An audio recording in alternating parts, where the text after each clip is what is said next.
મિત્રો આપણે આગળ ગણના છઠ્ઠા લેક્ચરમાં જે વ્યાખ્યાઓ ભણ્યા હતા યોગ ગણ, છેદ ગણ, તફાવત ગણ એનો ઉપયોગ કરી અને અહીંયા આપણે એક્ઝામ્પલ 1.4 માં ગણીએ અને એના સિવાય એક વ્યાખ્યા ભણવાની છે આપણે અલગ ગણ કોને કહેવાય પણ એમાં આપણે 7 દાખલા પૂરા કરીને 8મો શરૂ કરી એના પહેલા વચ્ચે અલગ ગણની વ્યાખ્યા લઈ લઈશું તો યોગ ગણ અને છેદ ગણની વ્યાખ્યા યાદ કરીએ યોગ ગણ કોને કહેવાય તો ગણ એમાં હોય અથવા ગણ બેમાં હોય એનો અર્થ એવો થાય એમાં હોય અથવા બેમાં હોય અથવા બંનેમાં હોય તેવા તમામ ઘટકોથી બનતા ગણને યોગ ગણ કહે છે જો એ વ્યાખ્યા કદાચ સમજવામાં થોડુંક રહી ગયું હોય તો આ સ્વાધ્યાય ગણીશું ને એટલે ઓટોમેટિક આપણને ખ્યાલ આવી જશે આ સ્વાધ્યાય 1.4 છે તો આપણે 1.4 શરૂ કરીએ ગણતા જઈશું સમજાઈ જશે તો જોઈએ સ્વાધ્યાય 4.1 નો પહેલો દાખલો જુઓ તો શું કહ્યું છે નીચે આપેલી જોડીઓના ગણ પૈકી દરેક યોગ ગણ શોધો યોગ ગણ શોધવાનો છે જોઈએ યોગ ગણ માટે પહેલાનો પહેલો દાખલો પહેલાનું સોલ્યુશન આપણે અહીંયા લખીએ તો x અને y નો યોગ ગણ લખવાનો છે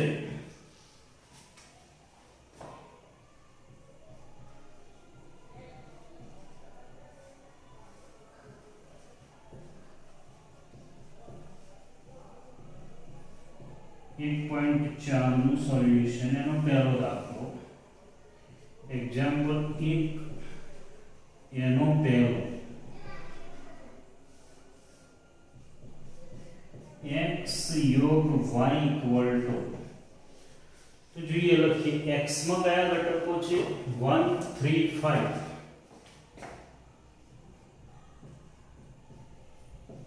y માં કયા ઘટકો છે 1 2 3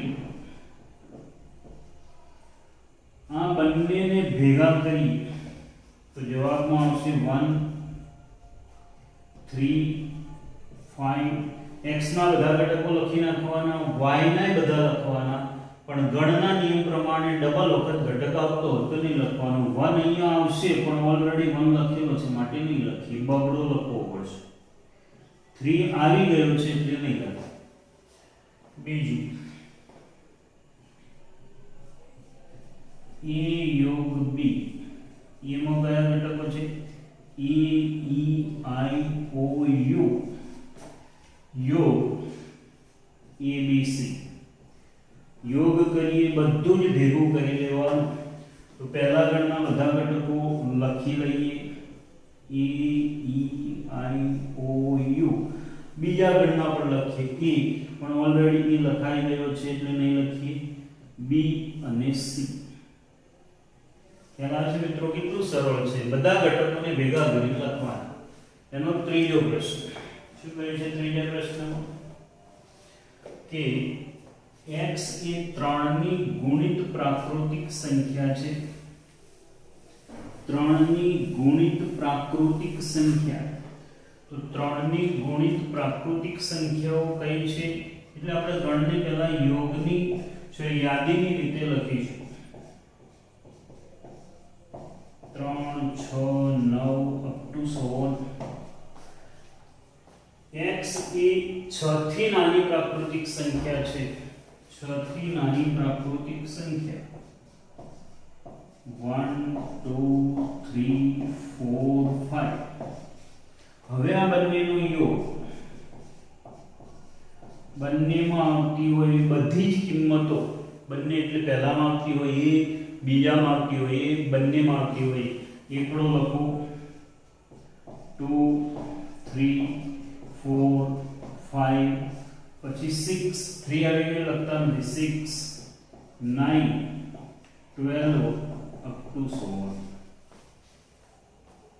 જોઈએ એનો ચોથો x એ પ્રાકૃતિક સંખ્યા છે અને કઈ પ્રાકૃતિક સંખ્યા લખવાની 1 થી મોટી અને 6 થી નાની 1 થી મોટી અને 6 થી નાની 2 3 4 5 6 અને 6 થી નાની b x એ પ્રાકૃતિક સંખ્યા છે અને 6 થી 10 વચ્ચે 7 8 અને 9 હવે બંનેનો યોગ કરીએ તો a માં આવતી હોય બધી લખો b માં આવતી હોય લખો 2 3 4 5 6 7 8 and 9 જોઈએ એનો પાંચમો e equal to a યોગ b તો એમાં આવતી બધી બધા ઘટકો લખો 1 2 3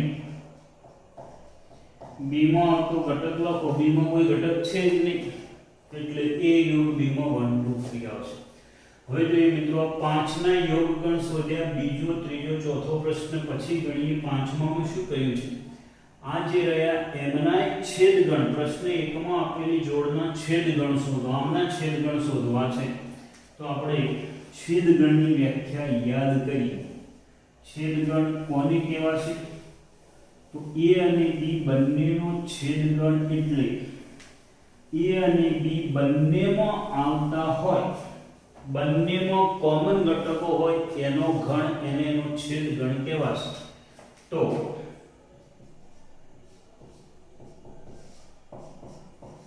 x છેદ y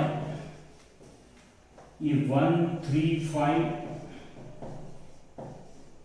છેદગણમાં 1 2 3 બંનેમાં આવતો હોય એવો કયો ઘટક છે 1 બંનેમાં છે માટે છેદગણમાં 1 આવશે 3 બંનેમાં છે માટે છેદગણમાં 3 આવશે બીજું a છેદ b શું થશે આમાં a છેદ b બંનેમાં આવતા હોય એવા ઘટકો લખીશું a e i o u છેદ abc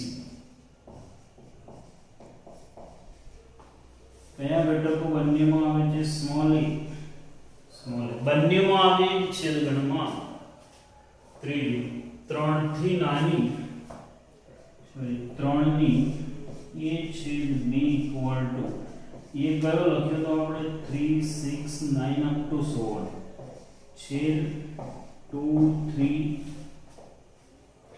છઠ્ઠી નાની પ્રાકૃતિક સંખ્યા 1 2 3 4 5 બંનેમાં આવતો હોય એવો શું છે 3 છેદગણ એટલે બંનેમાં આવે તે કોમન ભાગ ચલો હવે એનો ચોથો તમે ગણી શકો એવો છે શું આવશે એના ચોથામાં જુઓ પ્રાકૃતિક સંખ્યામાં કઈ આવે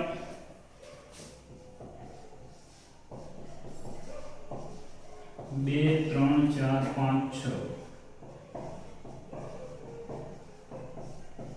છે બી માં કઈ આવશે 7 8 9 બંનેમાં એક પણ ઘટક બંનેમાં હોય એવો એક પણ ઘટક નથી એમાં પણ હોય બેમાં પણ હોય એવો બંનેમાં હોય એવો એક પણ ઘટક નથી એટલે 5 અને છઠ્ઠો a છેદ b આમાં b5 છે કોઈ પણ ગણનો ખાલી ગણ સાથે છેદ લ્યો તો હંમેશા ખાલી ગણ જ આવે કારણ કે આમાં તો એક પણ ઘટક છે જ નહીં એટલે બંનેનો કોમન ઘટક કોઈ આવવાનો જ નથી એટલે હંમેશા કોઈ પણ ઘટકનો ખાલી ગણ સાથેનો છેદગણ હંમેશા ખાલી ગણ મળે જોઈએ પહેલો પ્રશ્ન અને પાંચમો પ્રશ્ન પૂરો કર્યો આપણે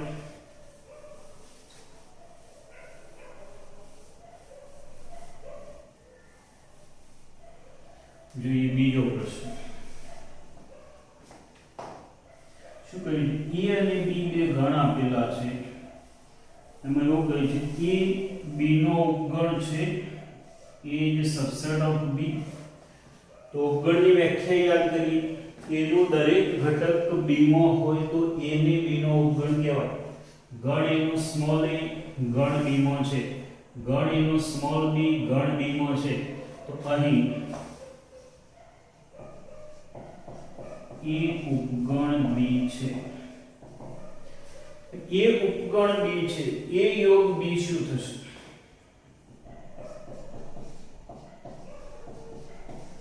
આ બંનેનો યોગગણ કરો તો પહેલા a ના ઘટકો લખો,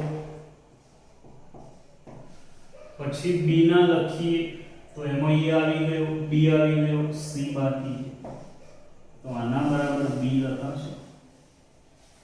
અહીંયા એક તારણ છે, a b નો ઉપગણ હોય a નો દરેક ઘટક b માં હશે અને a નો દરેક ઘટક અહીંયા લખાશે અને b માં a નો દરેક ઘટક b માં હશે એટલે જ્યારે યોગગણ લખીશું ત્યારે તમે b લખી લો તો a યોગ b આવી જાય. એટલે આ પરિણામને યાદ જ રાખશો, a ઉપગણ b હોય ત્યારે હંમેશા a યોગ b = b જ થાય. અહીંયા નથી પણ આપણે આવું જોવું હોય તો જોઈ લઈએ. a છેદ b શું થાય? a છેદ b ઘટકો જ લખો ને, બંનેમાં આવતા ઘટકો a b થાય, a b તો આના બરાબર a લખાશે. એટલે હવે ઘણું વિચાર્યા સિવાય યાદ રાખશો કે a ઉપગણ b હોય, ઉપરના અંશિયન લખી જ લેજો, a ઉપગણ b હોય તો a છેદ b = a જ થાય અને તો ને તો a યોગ b = b થાય. a b નો ઉપગણ હોય તો a નો દરેક ઘટક b માં હશે એટલે જ્યારે છેદગણ લેવા જઈશું ત્યારે એના બધા ઘટકો છેદગણમાં આવી જશે અને યોગ હશે ત્યારે b ના બધા ઘટકો આવી જશે. એટલે બધું તારણ છે, એક સાદા ઉદાહરણથી સમજી લઈએ. બાકી હવે આને પરમેનન્ટ યાદ રાખશો, ઉપરના આડા હાંસિયામાં અગત્યના પરિણામ તરીકે એને નોંધશો અને યાદ પણ રાખશો. a b નો ઉપગણ હોય તો a b નો ઉપગણ હોય તો a છેદ b હંમેશા a જ થાય અને a યોગ b હંમેશા b જ થાય. જોઈએ ત્રીજો પ્રશ્ન. આવી ગયો ત્રીજાનો જવાબ. a ઉપગણ b હોય તો હોય તેવા બે ગણ આપેલા હોય તો ઉપર આપેલા છે. a યોગ b શું થશે તો શું થશે? b. a નો દરેક ઘટક b માં હશે જ માટે a યોગ b માં b ના બધા જ ઘટકો આવી જશે અને એના સિવાયનો બીજો કોઈ ઘટક આવશે જ નહીં માટે a યોગ b બરાબર b થશે.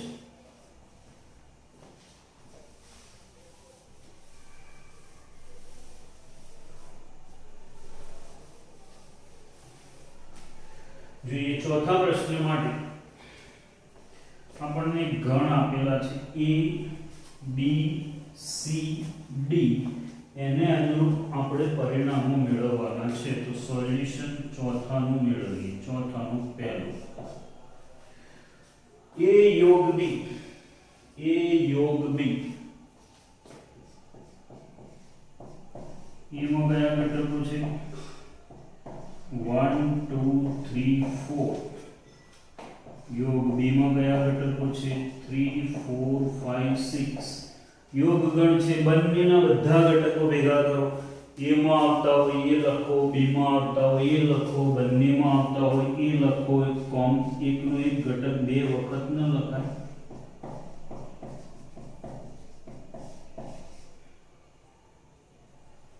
આવું થશે. a યોગ c,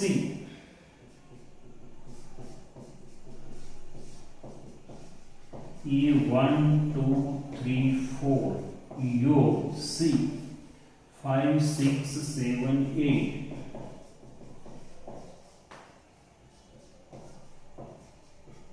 One, two, three, 4 5 6 7 8. એક થી 8 સુધીના બધા ઘટકો આવશે. ત્રીજું b યોગ c. હવે મિત્રો સીધું લખીએ b યોગ c. તો રકમનો b છે એના બધા ઘટકો લખી લઈએ. 3 4 5 6. ત્યાર પછી d માં c માં આવતા હોય લખીએ. 5 આવી ગયો, 6 આવી ગયો, 7 અને 8. પછી બી યોગ ડી,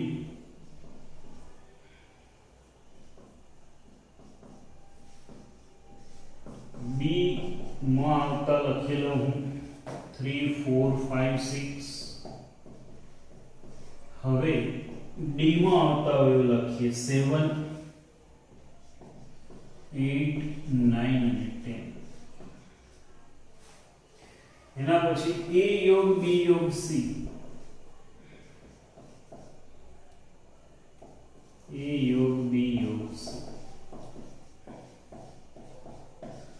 तो ए में આવતા હોય એવા લખવાના, બી માં આવતા હોય એવા લખવાના, સી માં આવતા હોય એવા લખવાના, એ માં આવતા હોય એવા લખીએ તો 1 2 3 4. પછી બી માં આવતા હોય 3 4 5 6, 3 4 આવી ગયા 5 6. સી માં આવતા હોય 5 6 આવી ગયા 7 8. ત્રણ ઢગલા ભેગા કરવાના, પણ એકનો એક ડબલ નહીં લખવાનો બસ. પછી એ યોગ બી યોગ,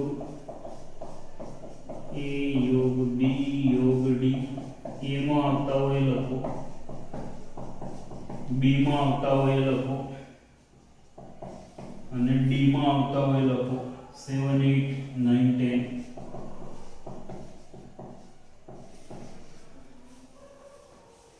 बी योग सी योग डी, बी में आवता हुए लखो, सी वाला लखो 5 6 આવી ગયા 7 8. डी में आवता हुए लखो 7 8 આવી ગયા 9 10. તો ઘણું બધું લખી શકાય એટલે બહુ સરળ છે. જો બહુ ઈઝી છે, લખશો થોડી પ્રેક્ટિસ કરશો ઓટોમેટિક ઇન્ટરેસ્ટ પડે એવાને પ્રશ્નો છે. બહુ સહેલું છે, થોડુંક ધ્યાન આપીને એક વખત ગણી લો. યોગ ગણ એટલે બધું ભેગું કરીને લખવાનું, એકનું એક ડબલ વખત નહીં લખવાનું. છેદ ગણ એટલે બંનેમાં આવતા હોય એને જ લખવાના. જોઈએ હવે પ્રશ્ન નંબર 6. છની અંદર આપણને 4 ગણ આપેલા છે એબીસીડી, અને એબીસીડી પરથી આપણે આવી જ રીતે કંઈ 10 પરિણામો મેળવવાના છે. મેળવીએ તો જોઈએ શું કર્યું છે. પહેલા હું a છેદ b,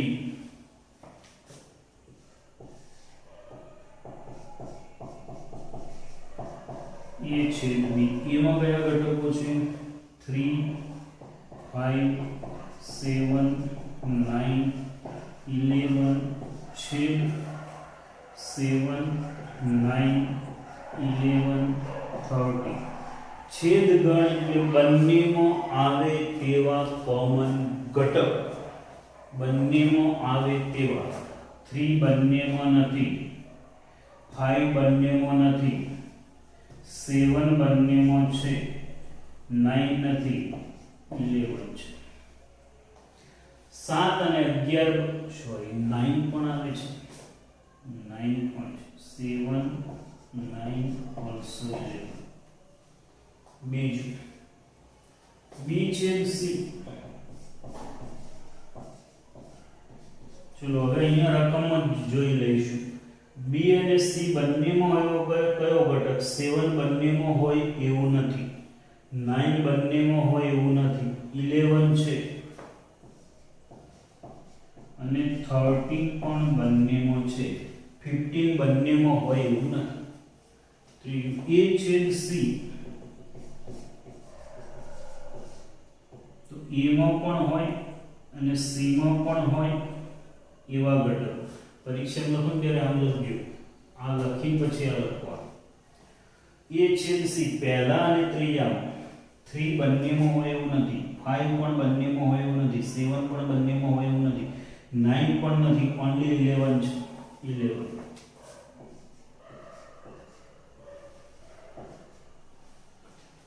એના પછી જોઈએ a છેદ c, પછી b છેદ d.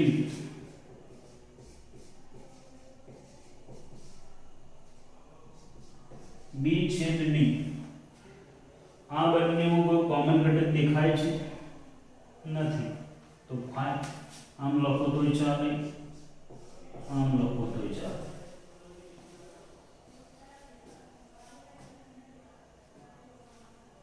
5 બી છેદ ડી આવી ગયું ને? હા, એક વચ્ચે ત્રીજું પરિણામ રહી ગયું. નંબર તો તમે સેટ કરી દેશો.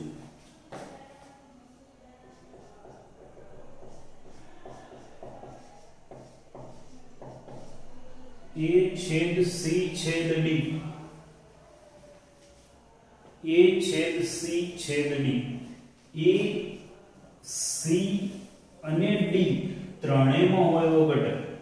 તો 3 પેલા બંને હોય તો ત્રીજામાં ચકાસવાનું. જુઓ તો આમ જોઈએ તો તગડો ત્રણેયમાં હોય એવું નથી, 5 ત્રણેયમાં હોય એવું નથી, 7 ત્રણેયમાં હોય એવું નથી, 9 પણ ત્રણેયમાં હોય એવું નથી, 11 આ બંનેમાં છે પણ આમાં નથી, 15 આ બંનેમાં છે પણ આમાં નથી, એટલે આ પણ ખાલી ગણતું છે. પછી 6 એ છેદ બી યોગ સી, તો એ કેટલો છે? 3 5 7 9 અને 11. બી યોગ સી કેટલો છે? યોગ આવ્યો. યોગ એટલે બંનેને ભેગા કરી બધા ઘટકો લખવાના. યોગ એટલે બંનેને ભેગા કરી બધા ઘટકો લખવાના. 7 9 11 13 અને 15. અને હવે આ બંનેનો છેદ, આ બંનેનો છેદ એટલે બંનેમાં હોય એવા ઘટકો, બંનેમાં હોય એવા 3 ઘટકો છે. આ જવાબ. એ છેદ ડી, એ છેદ ડી પહેલા અને છેલ્લા ગણમાં એક પણ કોમન ઘટક નથી, બંનેમાં હોય એક પણ ઘટક નથી.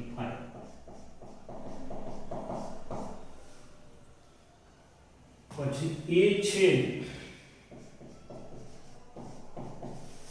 બી યોગ ડી, 3 5 7 9 11 છેદ બી યોગ ડી 7 9 11 13 15 અને 17. યોગ એટલે બધા જ ઘટકો ભેગા કરીને. હવે આમાં કોઈ કોમન ઘટક છે? 5 6 7 9 અને 11.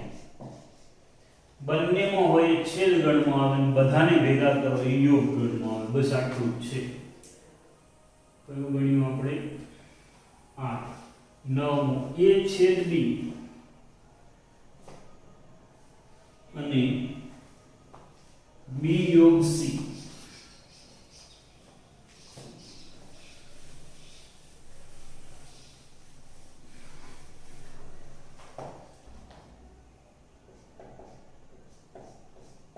એ છેદ બી છેદ બી યોગ સી. જો તો એ છેદ બી શોધેલો છે ઓલરેડી. એ છેદ બી 7 9 11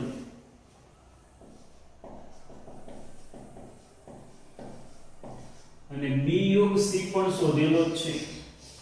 બી યોગ સી ક્યાં છે? આ બી યોગ સી શોધેલો જ છે પણ હું લખી લઉં 7 9 11 13 15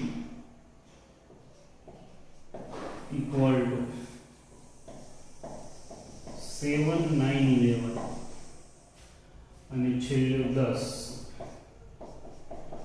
એ યોગ ડી છેદ બી યોગ સી.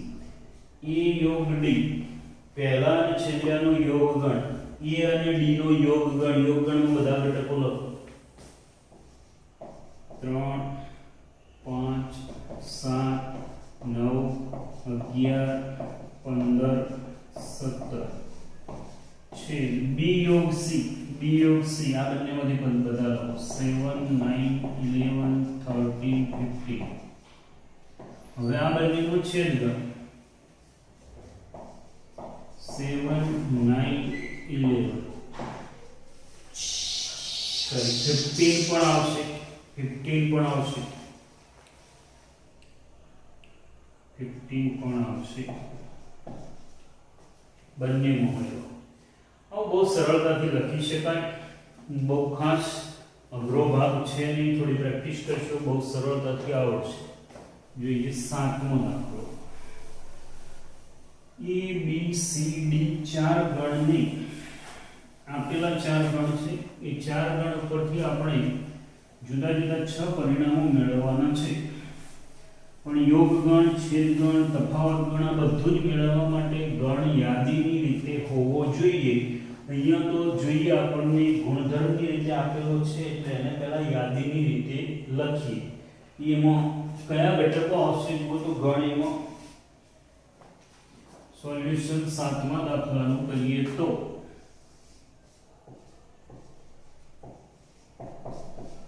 કયા ઘટકો આવશે? પ્રાકૃતિક સંખ્યા 1 2 3 4 5 6 અપ ટુ 7. બી માં કયા છે? યુગ્મ પ્રાકૃતિક સંખ્યાઓ. કઈ યુગ્મ પ્રાકૃતિક સંખ્યાઓ છે? 6 2 4 6 8 10 અપ ટુ 7. સી અયુગ્મ સંખ્યાઓ છે 1 3 5 7 9 અપ ટુ 7. ડી અવિભાજ્ય સંખ્યાઓ 2 3 5 7 અપ ટુ 7 11. જોઈએ હવે શું મેળવવાનું છે? a છેદ b, a અને b નો છેદ ગણ શું આવશે? બંનેમાં હોય એવા ઘટકો લખાવો. a છેદ b માં કયા ઘટકો આવે? એકડો બંનેમાં નથી, બંનેમાં હોય એવું નથી, બગડો બંનેમાં છે.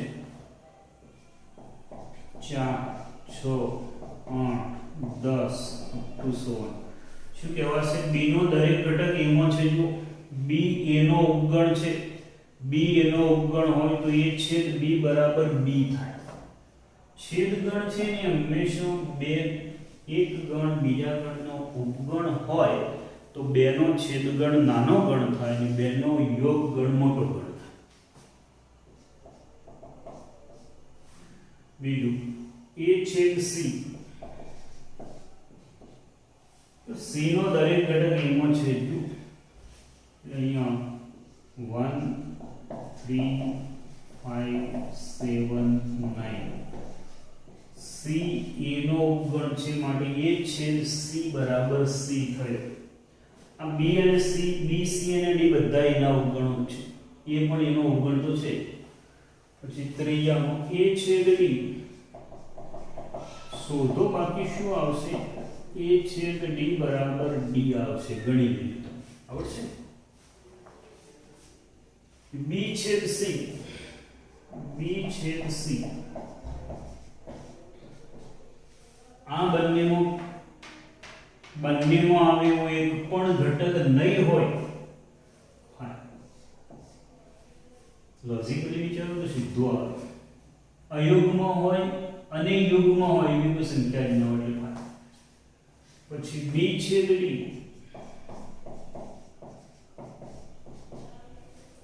આ બંનેનો કોમન ઘટક કયો આવશે? બગડો. આ બંનેનો કોમન ઘટક શું આવશે? 2. ઓન્લી 2 જ આવશે. એક જ એવી સંખ્યા છે કે જે યુગ્મ હોય અને અવિભાજ્ય હોય એટલે આમાં 2 જ આવશે.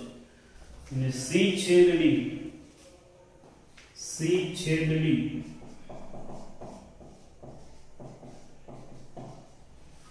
c અને d નો છેદ 3 5 7 ટુ 16. જે કઈ સંખ્યાઓ આવે શબ્દોમાં કહીએ તો અયુગ્મ અવિભાજ્ય હોય ને. આ બધી અયુગ્મ અવિભાજ્ય જ હોય એવું નહીં એટલે આવા જવાબ આવશે. હવે જો અલગ ગણ કોને કહેવાશે? અહીંયા જો b અને c બિલકુલ અલગ કહેવાય. b અને c બિલકુલ અલગ ગણ છે. જે બે ગણનો છેદ ગણ ખાલી ગણ હોય, જે બે ગણનો છેદ ગણ ખાલી ગણ હોય એને અલગ ગણ કહેવાય. પહેલા તો છેદ ગણની વેન આકૃતિ શું હતી? દાખલા તરીકે આ a ગણ છે, આ b છે, તો આ બંનેનો છેદ આટલો થયો. આ a છેદ b કહેવાય. પણ જો આ a હોય અને આ b હોય તો બંનેનો છેદ કશું છે જ નહીં. એવું ક્યારે બને? બંને અલગ હોય તો જ બને. ભેગા કંઈ પણ ભેગું હોય તો અલગ ના બને. એટલે અલગ ગણ કોને કહેવાશે? તો a છેદ b બરાબર 5 હોય તો a છેદ b બરાબર 5 હોય તો a અને b ને અલગ ગણ કહેવાશે. એટલે આમાંથી જે બંનેનો છેદ ગણ ખાલી ગણ હશે તે અલગ ગણ થશે અને છેદ ગણ ખાલી ગણ નહીં હોય તે અલગ ગણ નહીં થાય.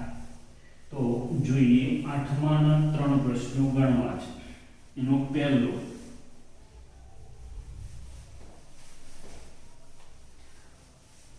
ગણ કયો આપેલો છે?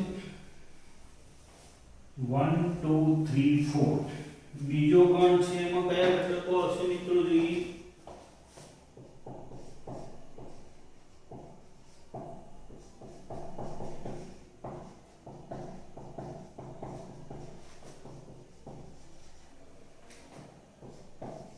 b equal to x such that x a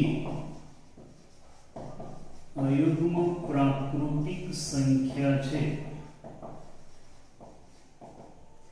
4 less than. આમાં કયો ઘટક આવશે?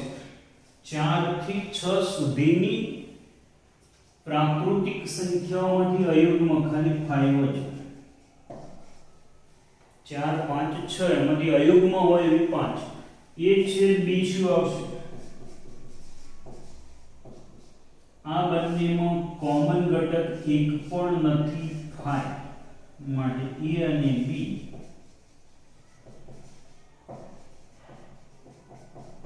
અલગ ગણો છે. બંને ગણ અલગ છે. જે ઘટક a માં છે b માં નથી, b માં છે a માં નથી માટે અલગ થઈ ગયા. જોઈએ એના પછી બીજું. આમાં તમે લખાણ એવી ધારી લખજો. અહીંયા આપણે જોઈએ આ બંનેના છેદગણમાં e આવશે અને a નામ આપવાનું અને b નામ આપવાનું માટે a છેદ b ઇક્વલ ટુ છગડીયા કૌંસમાં e અને માટે નોટ ઇક્વલ ટુ 5. a છેદ b equal to e not equal to 5 માટે a અને b અલગ ગણ નથી. અને આજનો છેલ્લો દાખલો ગણી લઈએ. x એ યુગ્મ પૂર્ણાંક છે. આમાં યુગ્મ એટલે કયા આવે? 2 4 6 8 10 અપ ટુ 16. x એ અયુગ્મ પૂર્ણાંક છે. એમાં કયા આવશે? 1 3 5 7 9 અપ ટુ 16. બંનેના છેદગણમાં એક પણ ઘટક નહીં આવે માટે આ બંને પણ કેવા થશે? અલગ ગણ. શાબ્દિક વિચારો તો ડાયરેક્ટલી એમસીક્યુ હોય તો કહી શકો કે કોઈ x અયુગ્મય હોય અને યુગ્મય હોય અને અયુગ્મય હોય એક સાથે તો પોસિબલ જ નથી. એટલે બંનેનો છેદગણ ખાલી ગણ થશે તો બંને ગણ અલગ ગણ થશે. એટલે એ તમે એને જોઈ લેજો. બરાબર. અહીંયા આપણે 1.4 ના આ 8 એક્ઝામ્પલ સુધી ગણીએ છીએ. આટલા એક્ઝામ્પલ તમે તમારા નોટબુકમાં ગણી લેશો અને એના સિવાય ઉદાહરણમાં જોઉં છું હું એક બે ઉદાહરણ સરળ હોય તો તમને ગણવા માટે આપીએ.